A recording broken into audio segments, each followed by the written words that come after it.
orando sin cesar y preparando y disponiendo nuestro corazón para ingresar al ciclo 4. Segunda de Pedro, les dije, el capítulo 1, y vamos a leer los versículos del 3 al 11. Segunda de Pedro 1, del 3 al 11. Como siempre digo, se puede leer conmigo con toda confianza, en voz alta, para que en coro leamos lo que la palabra del Señor nos indica. Y nos ponemos de pie en reverencia a esa palabra precisamente. Y dice así la Escritura: como todas las cosas que pertenecen a la vida y a la piedad nos han sido dadas por su divino poder, mediante el conocimiento de aquel que nos llamó por su gloria y excelencia, por medio de las cuales nos ha dado preciosas y grandísimas promesas, para que por ellas llegaseis a ser participantes de la naturaleza divina, habiendo huido de la corrupción que hay en el mundo a causa de la concupiscencia, vosotros también, poniendo toda diligencia por esto mismo, añadir a vuestra fe virtud, a la virtud conocimiento, al conocimiento dominio propio, al dominio propio paciencia, a la paciencia piedad, a la piedad afecto fraternal, y al afecto fraternal amor. Porque si estas cosas están en vosotros y abundan, no os dejarán estar ociosos ni sin fruto en cuanto al conocimiento de nuestro Señor Jesucristo. Pero el que no tiene estas cosas tiene la vista muy corta, es ciego, habiendo olvidado la purificación de sus antiguos pecados. Por lo cual, hermanos, tanto más procurad hacer firme vuestra vocación y elección, porque haciendo estas cosas no caeréis jamás, porque de esta manera os será otorgada amplia y generosa entrada en el reino eterno de nuestro Señor y Salvador Jesucristo. Aleluya. Qué linda lectura. No se entiende, pero muy bonita la lectura. Siéntense, mis amados hermanos. El tema que el Señor puso en mi corazón y en mi mente para hoy es tratando de darle seguimiento a lo que traemos de nuestra serie. Recuerden que nuestra serie anual es Imítame porque yo imito a Dios, o a Cristo, mejor dicho. Y luego el siglo pasado nuestra serie específica se llamó Orando sin cesar. Entonces he asignado el título a este pasaje o a esta porción: para validar su gracia en mi vida.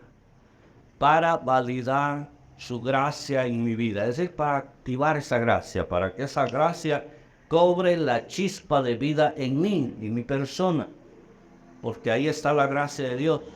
Pero ¿qué tanto está teniendo efectos positivos en beneficio propio y de los demás? Hacia eso es la orientación entonces del mensaje.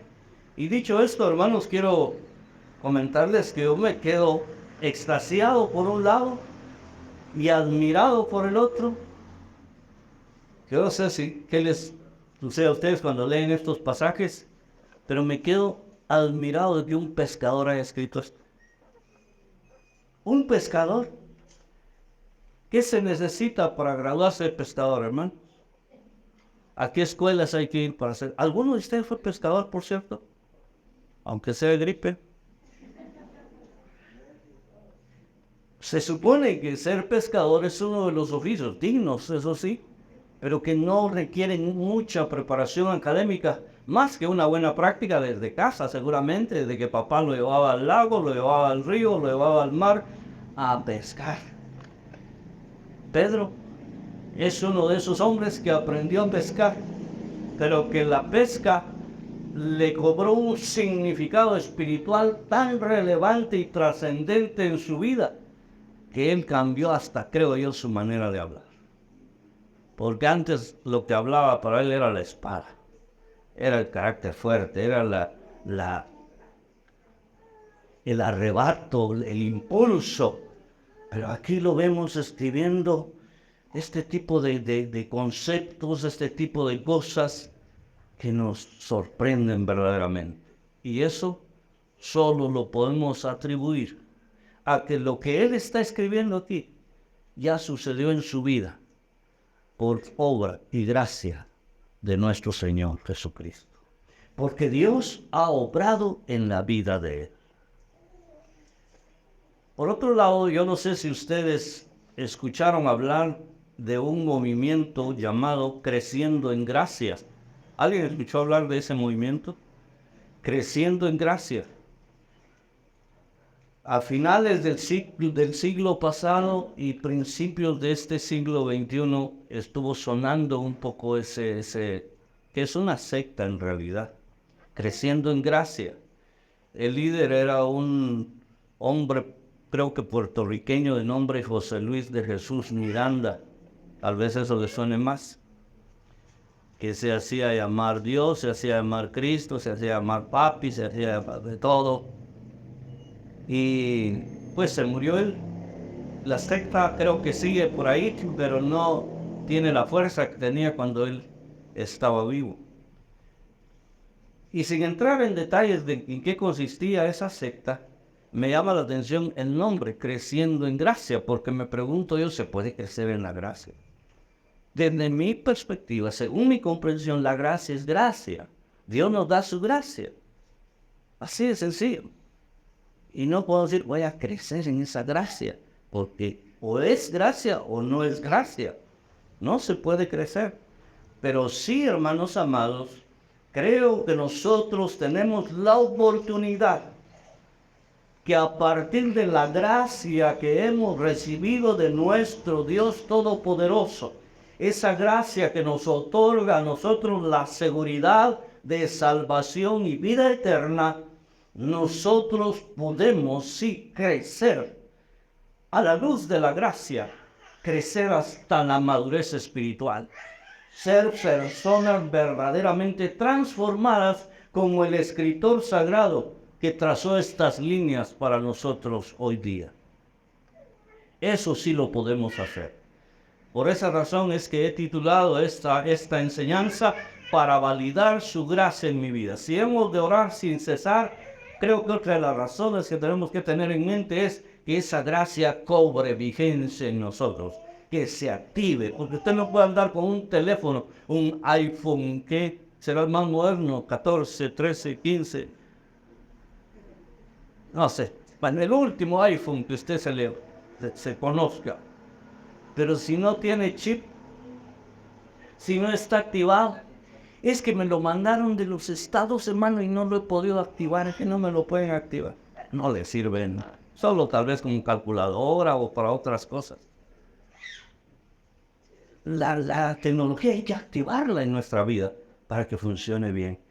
La gracia hay que activarla para que nuestra vida funcione bien y cumpla el propósito por el cual Dios nos tiene en este mundo como hijos suyos. Esta perícopa que hemos escogido, este pasaje bíblico, hermanos, conlleva los elementos que contribuyen a ese propósito de activar la gracia y de crecer en el Señor. Vean ustedes que en primer lugar, en los versículos 3 y 4, habla de la vida y la piedad. La vida y la piedad. ¿Qué son esas cosas? ¿Qué es la vida y qué es la piedad? La vida, hermanos amados, se refiere a la vida espiritual. Sencillamente así.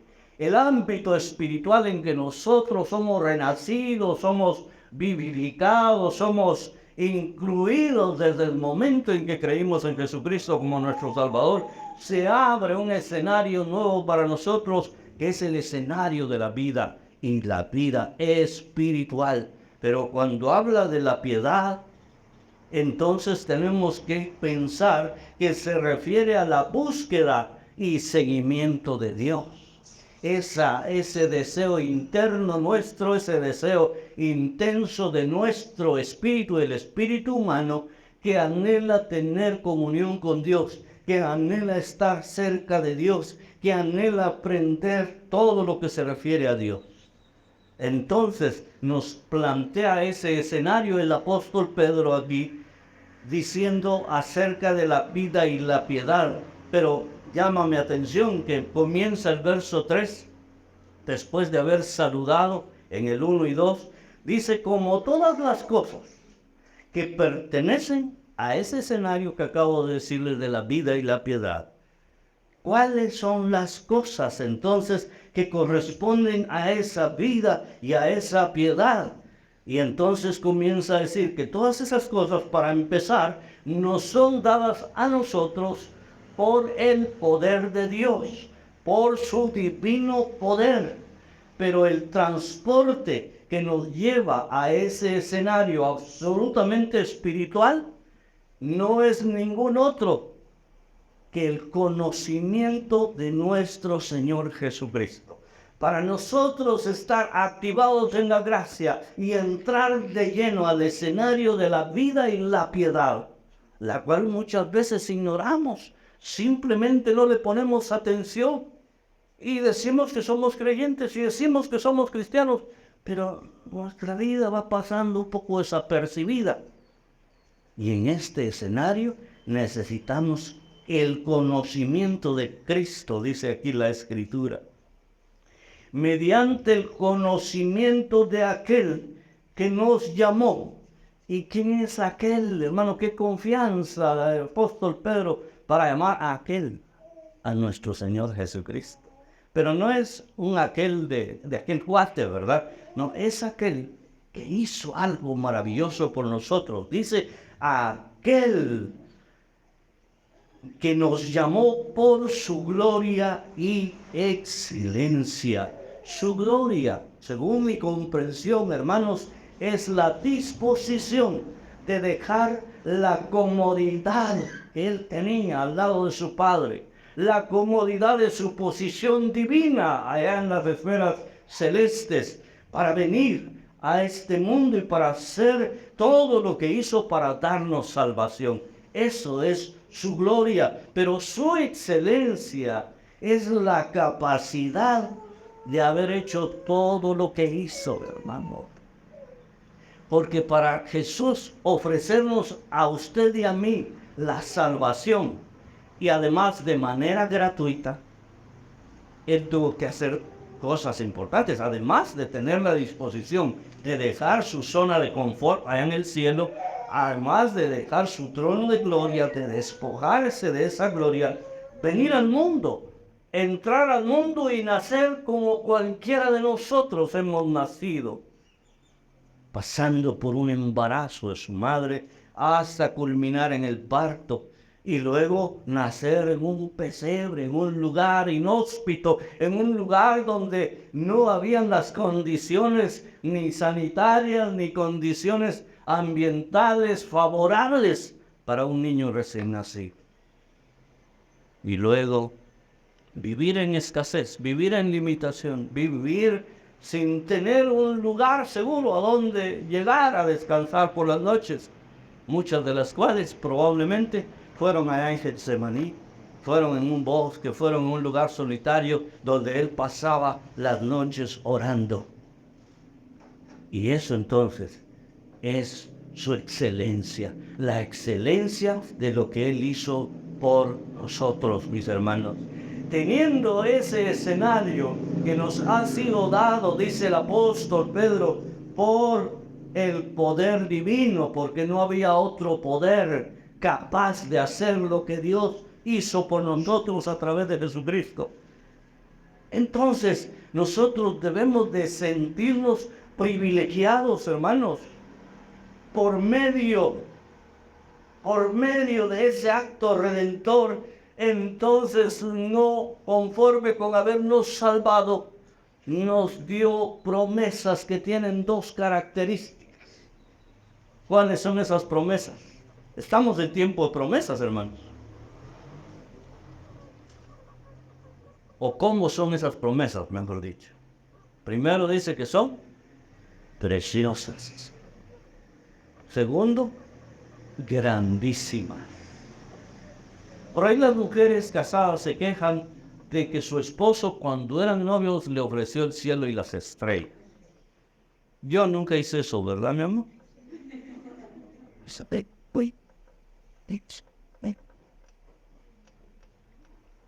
Y luego no se cumplió. Por ahí los candidatos a la presidencia, a la alcaldía, a las diputaciones, etcétera, nos ofrecen que van a cambiar las leyes, que van a hacer esto, que van a hacer lo otro, pero luego, cuando están allá, en el poder, a veces no se cumple. Quizás no porque ya no quieran, sino porque ya estando ahí se dieron cuenta que no se podía hacer lo que ellos prometieron. Pensaron que se podía, pero no. Pero el Señor nos ofrece a nosotros esas promesas que son preciosas. Son preciosas porque son gratuitas, hermano. Porque no demandan nada de nosotros. No tenemos que hacer ningún mérito para nosotros obtener esas promesas. Son por gracia. Es por gracia. La salvación es gratuita. Alabo al Señor por las personas que en este ciclo, tal vez no son muchas, pero hay algunas, o que reconciliaron con el Señor, o que recibieron al Señor Jesucristo. Ellas ya empezaron a recibir esas preciosas promesas, pero además son grandísimas, porque nos cambia verdaderamente nuestro estatus o nuestro panorama espiritual de vida, hermanos. Porque nosotros sin Cristo, en pleno pecado, en plena condición de pecadores, estábamos condenados a ir al infierno, a chamuscarnos ahí en las llamas eternas sin morir. Eso es terrible. Y a cambio de eso, ahora tenemos la promesa, tenemos la seguridad de que vamos a pasar la eternidad con Cristo en el cielo, que va a ser un panorama, un escenario totalmente opuesto. Díganme ustedes si esas promesas no son preciosas y grandísimas.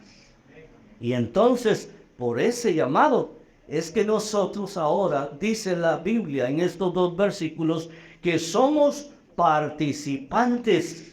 Miren, participantes. ¿De qué?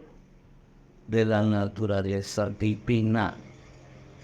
Es decir, se nos ha compartido la naturaleza de Dios. Se nos han compartido los genes de Dios a través del nuevo nacimiento. ¿Qué dice Juan 1:12? Dice, mas a todos los que le recibieron, a los que creen en su nombre, les dio la potestad de ser participantes de la naturaleza divina. Usted antes no era hijo de Dios. Usted antes era producto de la mente creadora de Dios, ¿sí? Una criatura del Señor. Pero hijos solamente cuando nosotros entramos a este escenario de vida y de piedad, en donde se nos otorgan estas promesas preciosas y grandísimas. Claro está que para eso sí nosotros tuvimos que tomar una decisión y tuvimos que huir de otro escenario, renunciar a un escenario, al escenario de la corrupción, al escenario en donde todo estaba podrido, en donde todo era pecado. Esto es el mundo, mis hermanos. Ahí estábamos nosotros antes, ahí estábamos inmiscuidos en el mundo que se aprovechaba de nuestra concupiscencia.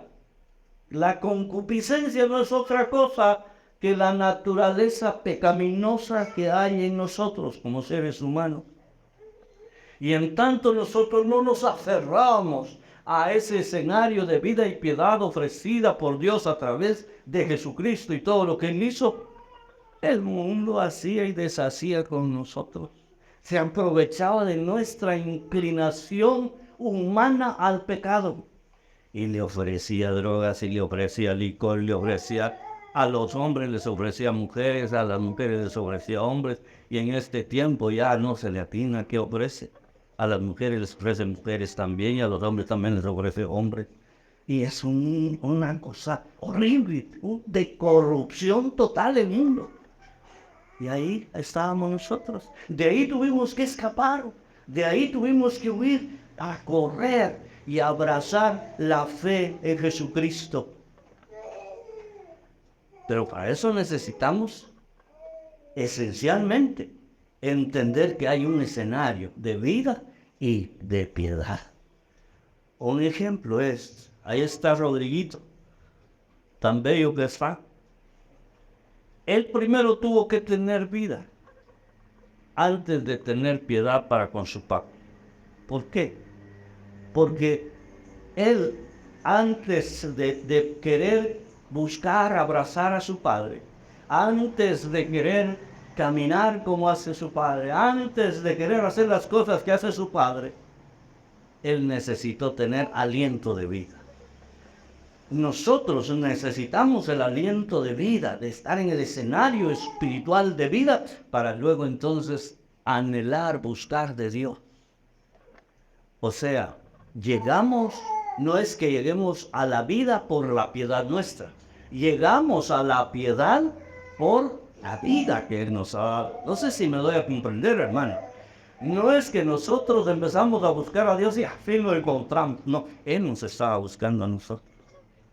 Y al fin nos dejamos encontrar.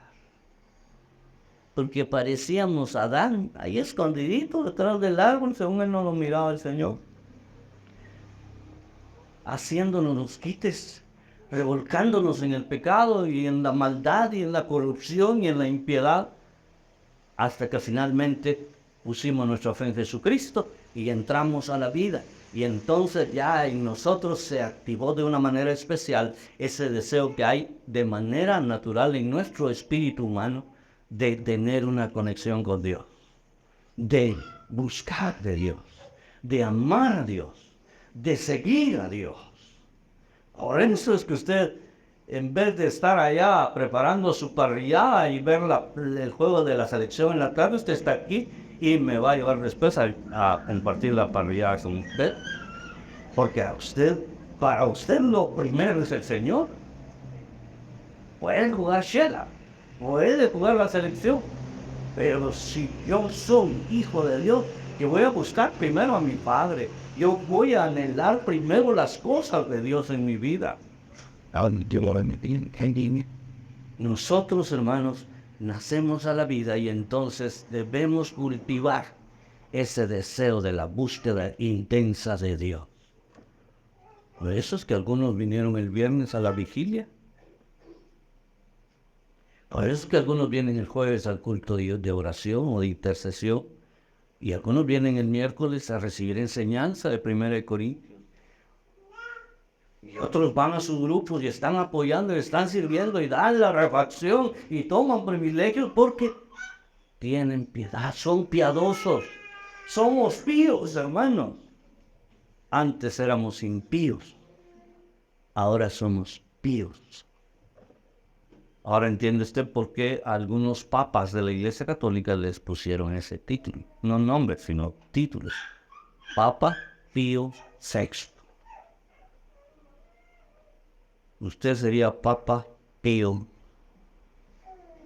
XII.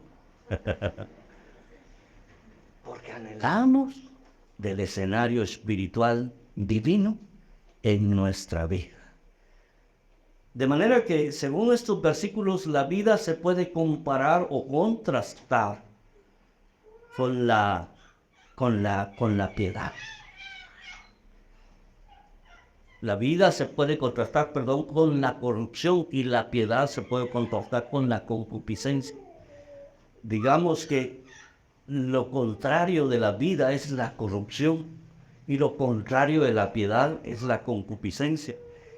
Lo contrario de estar en ese escenario de salvación, de esperanza, de vida eterna, es estar sumergidos en la corrupción de nuestro pecado, de nuestra naturaleza pecaminosa. Es estar dándole gusto al cuerpo, como nos recordaba creo que hermano Álvaro, que dice el mundo, hoy es viernes y el cuerpo lo sabe. ¿Qué tal si nosotros comenzáramos a decir, hoy es domingo y el espíritu lo sabe? Y le agrega después, hoy es miércoles y el espíritu lo sabe. Hoy es jueves y el espíritu lo sabe. Hoy es sábado y el espíritu lo sabe. Mire el mundo, cómo se hace sus escenarios para que sea tan fácil de entenderlo. Y nosotros, a veces, hermano, ¿cuándo dijeron que ese culto? ¿Miércoles o viernes? Dijeron que a las 7 de la noche o a las 7 de la mañana. Es que a las 7 de la mañana yo ya estoy entrando a mi trabajo, no puedo. No, a las 7 de la noche, hermano. No captamos, no estamos en la jugada, no estamos en sintonía. Y necesitamos que si aquí, por eso cada semana damos los anuncios que ya todos sabemos o deberíamos saber. Un ejercicio. Cae el martes jugar. Depende, dice todavía. No, usted dígame que hay el martes. Y lo demás es añadidura. ¿Qué hay el martes? Ok, ahí vamos. Oración y planificación.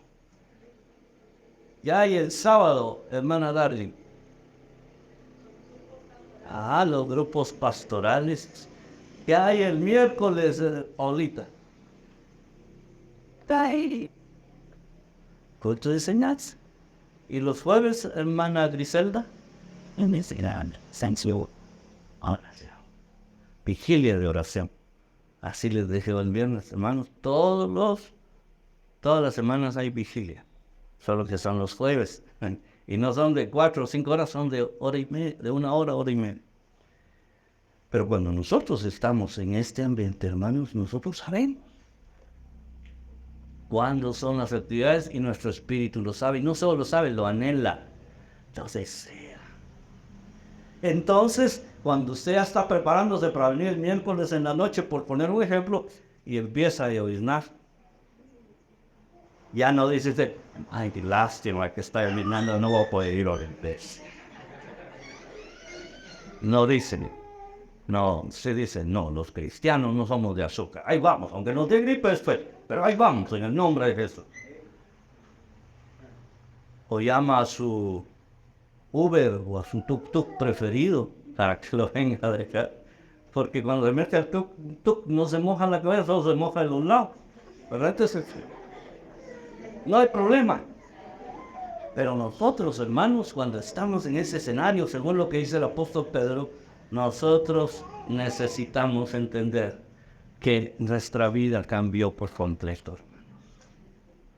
Hay eventos en la vida que nos cambian totalmente, que nos cambian el rumbo de la existencia.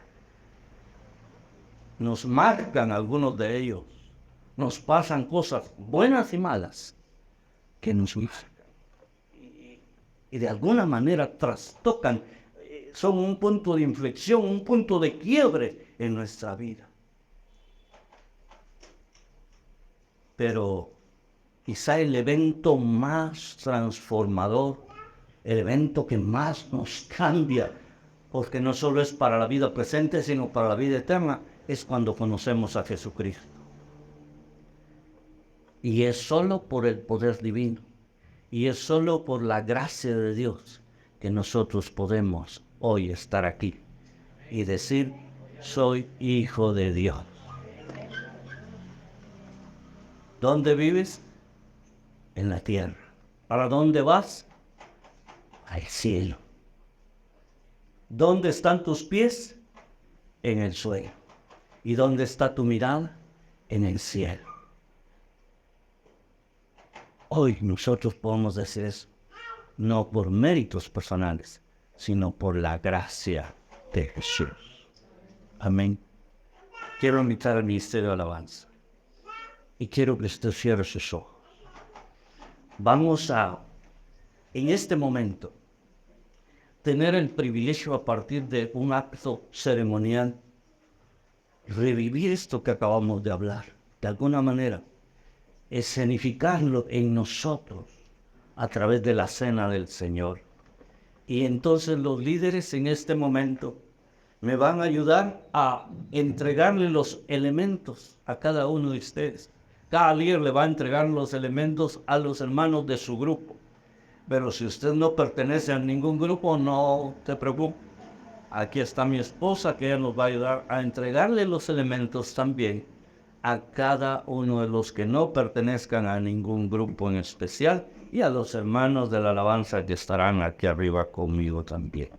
Así que, hermanos líderes, por favor, pasen al frente, reciban ahí sus dispensadores de elementos y pasen a buscar a sus hermanos, a los hermanos de su grupo. Ustedes, hermanos, reciban los elementos. Ambos les van a ser entregados juntos, el pan, la copa, y escuchen el canto o entonen también el canto que van a interpretar aquí nuestros hermanos del Ministerio de la Alabanza. Luego, todos juntos vamos a participar de la mesa del Señor. Así que adelante, hermanos amados.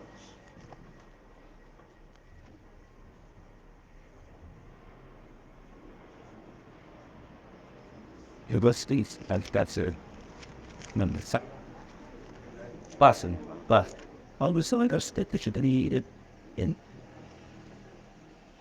Solo reciban los elementos y esperen, por favor, la instrucción.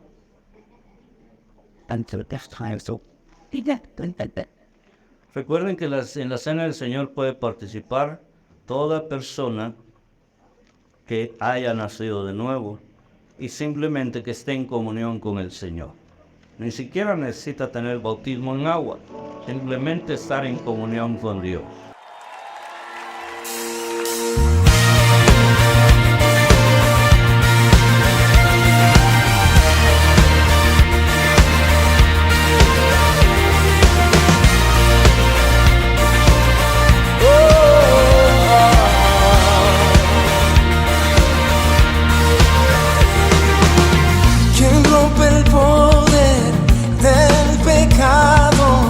Tu amor es fuerte y poderoso, el Rey de gloria, el Rey de majestad. Conmueve el mundo con su estruendo y nos asombra con maravillas, el Rey de gloria, el Rey de majestad. Gracias sublime es, perfecto es tu amor, tomaste mi lugar, cargaste tú mi cruz, tu vida dice allí, y ahora libre soy.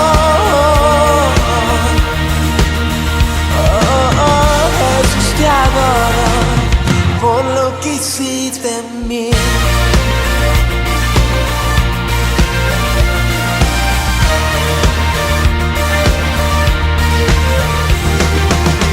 Pusiste en orden todo el caos, nos adoptaste como tus hijos, el Rey de gloria, el Rey de majestad, el que gobierna con su justicia y resplandece con su belleza, el Rey de gloria, el Rey de majestad. Gracias sublime es, perfecto es tu amor, tomaste mi lugar, cargaste tú mi cruz, tu vida dice allí, y ahora libre soy. Jesús, te adoro por lo que hiciste en mí. Digno es el Cordero de Dios, digno es el Rey que la muerte venció, digno es el Cordero de Dios, digno es el Rey que la muerte venció, digno es el Cordero de Dios,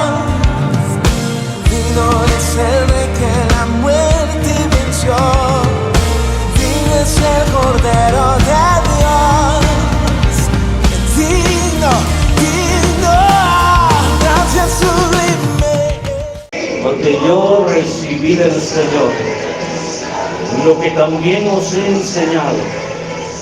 El Señor Jesús, en la noche que fue entregado, tomó pan y habiendo dado gracia, lo partió y dijo: tomad,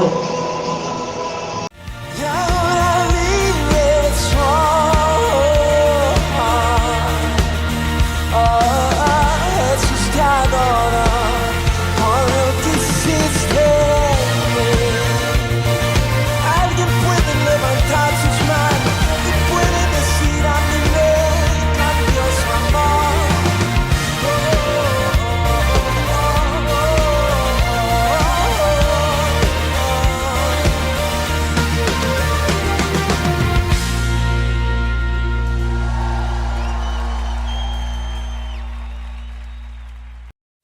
Qué gran amigo eres, Cristo. Vivo sin culpa por tu amor. Borraste todo mi pasado. Y ahora nueva criatura soy. Te adoro, te adoro. Asombrado por tu gracia, asombrado por tu amor. Te adoro, te adoro. gracias. Qué bueno fuiste con nosotros. Nos preparaste el escenario perfecto para la vida y la piedad por tu sacrificio glorioso. Bendito sea. Asimismo tomó también la copa después de haber cenado, diciendo: esta copa es el nuevo pacto de mi sangre. Haced esto todas las veces que la bebiereis en memoria de mí. Usted ve la copita, hermanos, y es una copita sencilla. Y ve el contenido que hay. Y es un jugo de uva. No es sangre, no es ni siquiera vino. Pero para nosotros representa esa sangre derramada por nuestro Salvador, para que nosotros fuéramos limpios de nuestros pecados y obtuviéramos el perdón de ellos. Así que en memoria de Jesús, les invito a que bebamos esta copa. Ahora.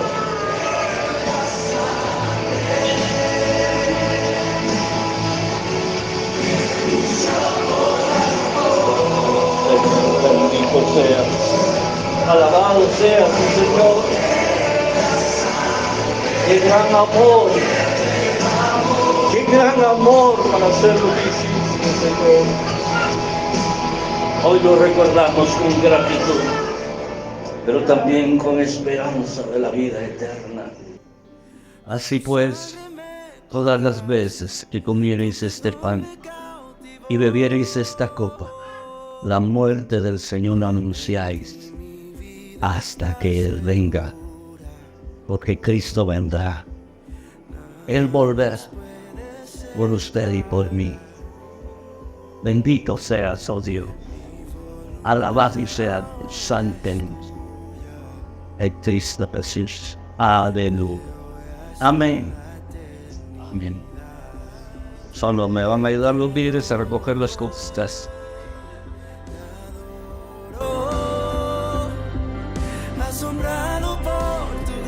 Tomen sus lugares cada uno y vamos a continuar con las 2 horas que nos quedan del mensaje. Resulta que nosotros leímos en 2 de Pedro, hasta el versículo 11, pero solo hemos hablado del versículo 3 y el 4. Porque a partir de aquí, mis hermanos, nosotros debemos entrar en acción. Hasta aquí todo era gratuito. Hasta el momento en que recibimos la salvación, todo era completamente gratis, como así. Pero aquí es donde nosotros necesitamos activar o validar la gracia de Dios en nuestra vida cada uno. Y entonces los versículos del 5 al 7 nos hablan del brillo de nuestra fe. Recordemos que el versículo 3 comienza diciendo como todas las cosas que pertenecen a la vida y la piedad. Y aquí continúa el pensamiento, vosotros también, así como aquellas cosas que hizo Jesús por ustedes fueron gratuitas, fueron grandísimas y bellas promesas, ahora les toca su parte a ustedes. ¿Y cuál es la parte que ya no es gratuita? La parte de nosotros es aquella que requiere diligencia. Verso 5, vosotros también, poniendo toda diligencia por esto mismo, añadid a vuestra fe virtud, a la virtud conocimiento, al conocimiento dominio propio, al dominio propio paciencia, a la paciencia piedad, a la piedad afecto fraternal y al afecto fraternal amor. Quiero que noten cómo estos conceptos van, como dicen los italianos, increciendo. Van llevándonos a pensamientos o a ideas más comprometedoras, más desafiantes, pero requiere diligencia, quiere decir, requiere de nuestro interés, requiere de nuestra intención, requiere de nuestro esfuerzo personal, reconociendo que ya nosotros tenemos una posición en el cielo por la gracia de Jesucristo. Ahora nos toca sumar a esa fe inicial por la cual fuimos salvos. Dice, la fe inicial es la fe salvífica, hermanos. Distinta es la fe para milagros, la fe para sanidades. Ahí es otro tipo de fe del que hablamos. Pero en el momento que recibimos a Jesucristo, es nuestra fe salvífica. Es reconocer que lo que Él hizo, lo hizo por mí. Esa es la fe inicial. Y a esa fe hay que añadirle estos otros elementos como son, dice, virtud. Virtud. Y ahí entraría en juego entonces muy probablemente el hecho de que nosotros cuando recibimos a Cristo somos sellados por el Espíritu Santo y el Espíritu Santo nos reparte a nosotros algo que se llama ¿cómo? Dones espirituales. Y todos recibimos por lo menos un don espiritual. Y nuestra virtud entonces es tener una capacidad añadida para poder ya no solo seguir, sino servir a nuestro Señor Jesucristo. Pero a esa virtud además hay que añadirle conocimiento. Ahora estamos hablando del conocimiento de la palabra de Dios. Porque cuando recibimos a Jesucristo no sabemos mucho de Biblia. La persona que nos evangeliza nos lee los versículos, pero nosotros no sabemos dónde está. Y si después nos dice, búsquelo, está en tal cita, no sabemos cómo buscarlo, los tienen que enseñar. Entonces nos dicen, mire, la Biblia tiene 69 libros, ¿verdad, hermano? ¿Cuántos? 36. Eso es conocimiento. 37 del Nuevo Testamento y 29 del Antiguo Testamento, ¿verdad, hermano? Ahí se los puse en duda. 39 del Antiguo Testamento y 27 del Nuevo Testamento. Y eso es conocimiento. Saber dónde queda Oseas. Oseas, pues, nunca lo notamos. Sabemos dónde queda Génesis y dónde queda Apocalipsis. Y después nos perdemos en el inmenso mar de los libros de la Biblia. Pero cuando llegamos a aprender eso, eso es conocimiento. Hay que ir añadiendo eso. Y ya no solo conocimiento de la estructura bíblica, sino del contenido bíblico. Y de lo que aplica para mi vida, de la interpretación de esa palabra. Pero también hay que agregarle dominio propio, un autocontrol, o mejor aún, un control del Espíritu Santo en mi vida. Es entregarle el volante de mi vida al Espíritu de Dios. Eso es dominio propio. Para ya no pelear con aquellos que nos chocan en las calles, en los carros. Para ya no insultar a la vecina que siempre nos hace favor de añadirnos su basura a la nuestra. Y ese tipo de cosas. Autocontrol, dominio propio, control del Espíritu Santo en nuestra vida. Pero también hay que agregarles paciencia. Paciencia tiene que ver con soportar. Soportar presión. presión de diferentes situaciones en la vida, diferentes luchas, diferentes pruebas que nosotros enfrentamos.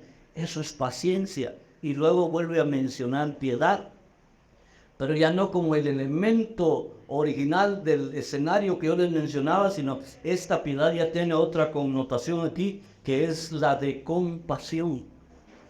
Ya usted es piadoso, ya no solo es pío, ahora es piadoso porque usted se compadece de los demás en sus necesidades. Y además hay que agregarle afecto fraternal, amor de hermanos, amor de familia. Por eso es que nosotros decimos somos casa, somos, y no hemos hecho nuestra confesión hoy, ¿verdad, hermanos? ¿Qué tal si las tenemos de una vez ya que me recordé? Mi Biblia es la palabra de Dios. Revela a Jesucristo mi Salvador, quien nació, murió y resucitó para salvarme del pecado y condenación. Me enseña de la fe, santidad y amor para predicar su gracia y perdón, desde mi familia y congregación hacia la nación. Y el pueblo de Dios dice, somos casa, somos familia, somos iglesia, busca a Dios. Y somos imitadores de Cristo. Le agregamos afecto fraternal, amor de familia, amor de hermano. No nos parecemos, pero nos queremos. No nos parecemos, pero nos compadecemos unos a otros. Somos una familia en Cristo. Y finalmente entonces viene el amor, que esto ya es un plano superior, esto ya es el universitario, el amor, hermano, porque ahí ya se refiere al amor sacrificial, al amor de Dios, al amor ágape. A ese amor se refiere. A ese nivel debemos llegar nosotros cuando entendemos que la gracia nos ha bendecido tanto y nosotros podemos añadir todos estos elementos. Dadas esas condiciones, estamos preparados para poner nuestra fe. El viernes, hermana Zairita nos decía algo en la vigilia, ¿se recuerdan? Que nos pusiéramos en modo, ¿qué dijo ella? ¿Se recuerdan? ¿Es que estuvieron? ¿Modo qué? Modo fe. O algo así dijo, ¿no? Modo fe fue, hermana Gloria. Usted que se lo dictó. Y entonces el modo de nuestra fe lo describen los versículos 8 al 11. Hay cuatro modos en los que podría estar nuestra fe, según mi comprensión de este pasaje. Porque cuando ya hemos añadido estos elementos, nuestra fe se robustece. Y empezó como fe salvífica. Y probablemente al llegar al amor, ya es una fe que produce milagros. Una fe que produce situaciones extraordinarias. Entonces ya solo depende de nosotros poner nuestra fe en el modo que es más correcto.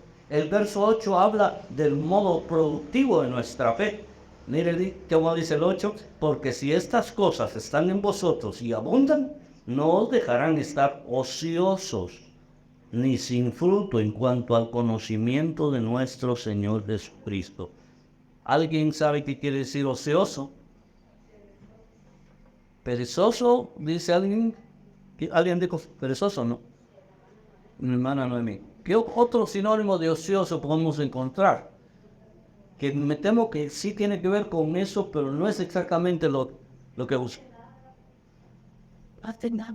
Eso. Sin qué hacer, sin ton ni son. No hace nada, está ocioso.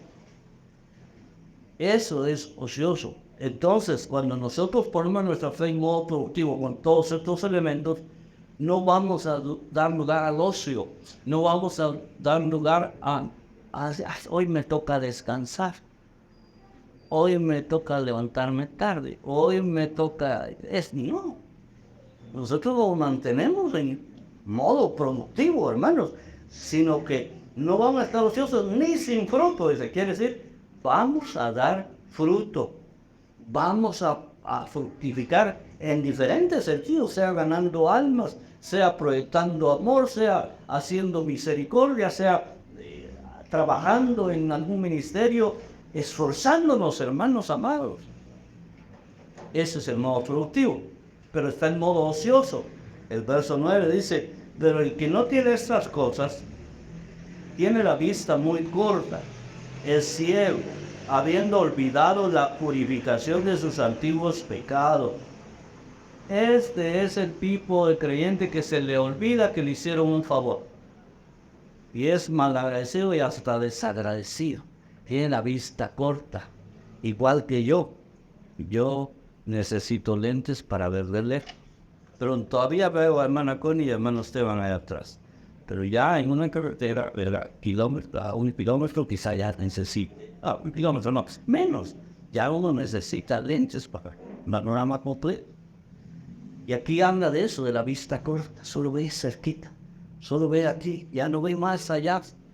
Es porque está ociosa. Es un medio cegatón, ¿no? O es Casimiro. Casimiro. No miro completamente. ¿Por qué? Porque no está dando lugar a que aquellos elementos se añadan y provoquen un fruto de manera firme y de manera decidida en su vida. Y luego está el modo estable. El 10 dice, por lo cual, hermanos, tanto más procurad hacer firme vuestra vocación y elección, porque haciendo estas cosas no caeréis jamás. Si hiciéramos un inventario de cuántas veces ha reconciliado usted en los últimos 5 años, y usted dice, pues, no, yo soy un hombre muy sensible al Señor, no, puede reconciliarnos como 20 veces. Será muy sensible, pero no es muy estable. Porque eso quiere decir que 20 veces ha caído. 20 veces ha alejado al Señor. 20 veces se ha alejado de los caminos del Señor. Estable es mantenerse firme. No caer, dice que no caeréis jamás. Porque estamos convencidos en dónde estamos, quién nos ha dado la salvación y a quién nos debemos y hacia dónde vamos también. Aquí, por eso hay una palabrita muy importante que es procurar. Aquí hay una intención plena, procurar. Como cuando uno desarrolla un privilegio, uno procura hacerlo lo mejor posible. O hace un trabajo, cuando usted va a hacer un trabajo, usted procure hacerlo lo mejor posible. No sea como la marimba de mi pueblo. Bueno, las de antes, pues, porque ahora ya se modernizaron, ahora son los discos, son allá. Pero antes la marimbita de mi pueblo decía, por cumplir, por cumplir, por cumplir. ¿Y hay quienes así trabajan? Por cumplir, por cumplir, por cumplir. Y entonces de repente el jefe se cansa de que usted esté diciendo por cumplir, por cumplir. Usted dice, chau, chau, chau, chau, adiós.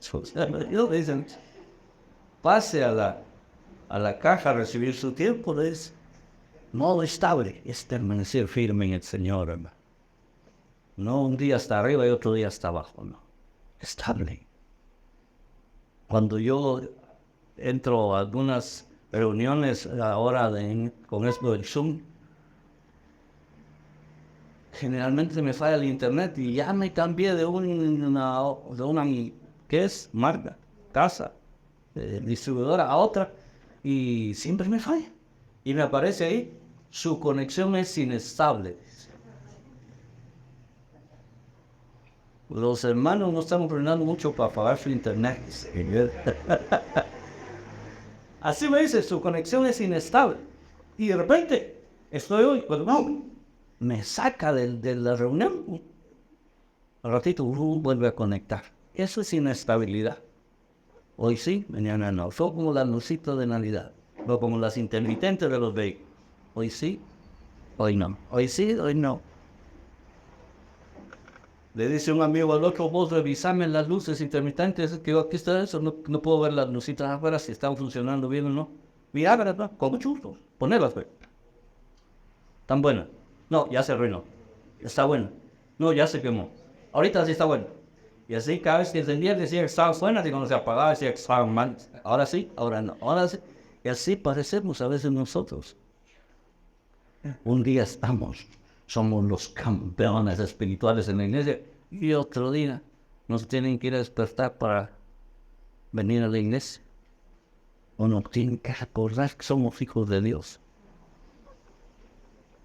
Y finalmente, el modo triunfante, que este va a ser como resultado de todo lo que estamos viviendo hoy. El 11 dice, porque de esta manera os será otorgada amplia y generosa entrada en el reino eterno de nuestro Señor y Salvador de Jesucristo. Mi familiar que vino de los Estados Unidos y estando aquí en Guatemala cumplió años. Y como a la semana de haber cumplido años aquí, se fue de regreso para allá. Y después me contaba y hasta me mandó un video. Fíjese, hermano Amosito, que así me dice, ¿cómo me trata mi cariño la gente a mí? Hermano Amosito. Fíjese que cuando vine a la casa, me tenían preparado una bienvenida especial por mi cumpleaños. Y me mandó el video. Así como ver los arreglos florales. Y de plano a ella le gustan mucho las flores. Un arreglo tío, globos aquí. Y todo bien, adornadito, bien bonito. Ella dice, mire, que me sentí tan especial. Y hasta le dije a mi familia, ahora voy a viajar más seguido para que me reciban bien. Le hicieron lo que yo llamo una amplia y generosa entrada a su familia.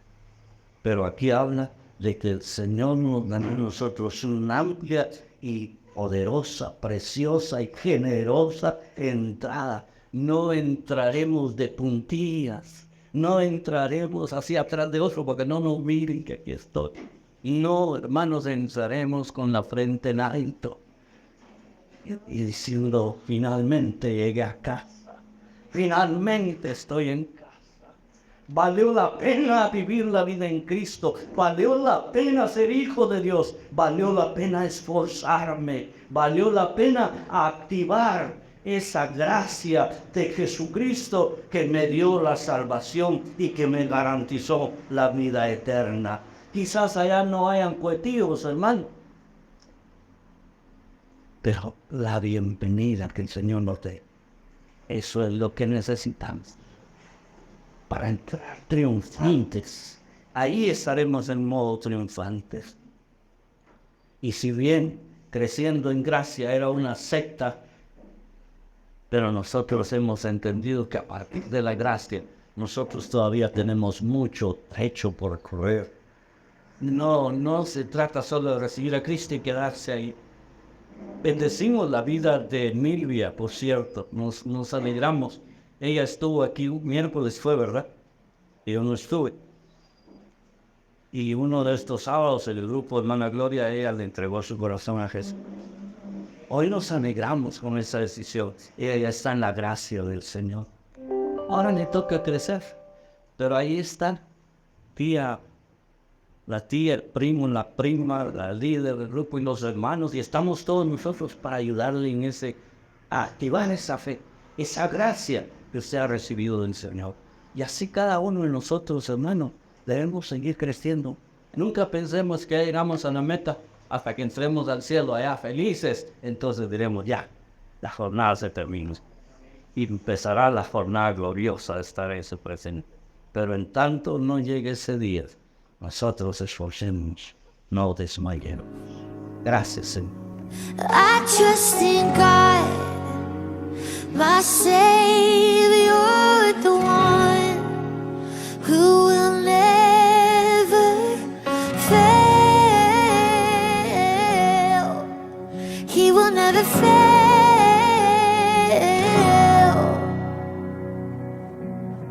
Perfect submission and